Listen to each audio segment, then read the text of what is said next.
this is Elise Arsenault, working actor and career coach for actors. I'm excited to introduce you to Amy Russ, actor, web designer, and backstage expert, who helps actors showcase their castability, personality, and professionalism with simple, effective, and affordable websites. As the founder of Actor-Webs, she's on a mission to help even the most techno-challenged artists get an awesome website they can be proud of. Today we discuss why an actor needs a website.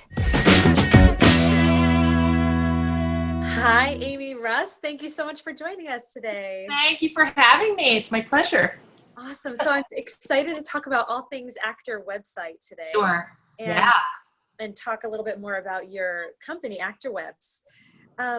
So I'd love to start with, do actors really need a website with online profiles on Backstage, Actors Access, on different casting websites?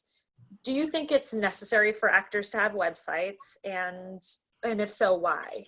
Right. Well, I mean, my easy answer is yes. I absolutely believe you need a website. And here's why. I mean, the world we live in is very much online, right? So if you think about it like a business, right? So you think about it like, let's say you hear about a restaurant you've never been to before. You're probably going to Google it, right? I mean, you hear about something, and what's the first thing you do? Usually you Google it. Right. If you don't find the restaurant's website, probably going to move on and forget about it. Move on to the next one, right? And that's the same thing that can happen with actors, unfortunately. So you want to be findable online. You want to make sure that if a casting director sees you in something and they want to find you, they can Google your name and get your information.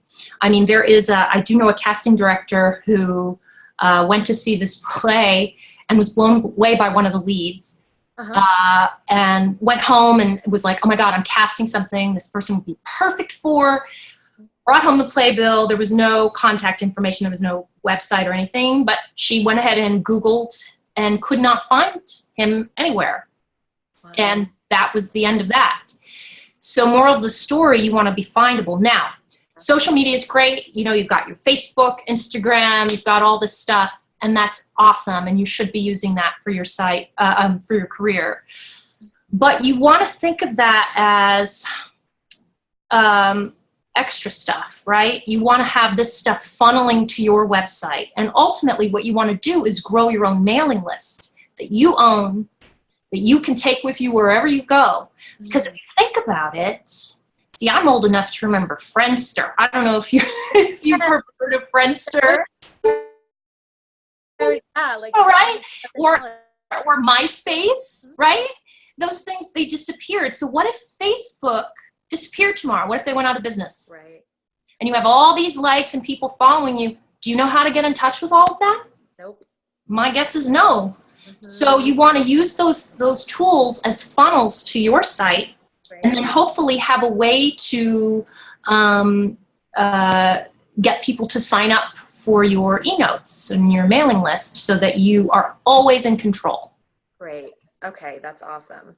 So not only is it important, so I'm hearing that not only if a casting director sees you in a play and you're awesome and they want to hire you, if they can't find you online, then that could be the end of the road with that relationship. And then also, we don't know about social media. We don't know if it is going to crash at any time, or certain networks aren't really, not popular anymore. So or it goes out of business, or for whatever reason. I mean, it just makes smart business sense to have one space on the web that you control 100%.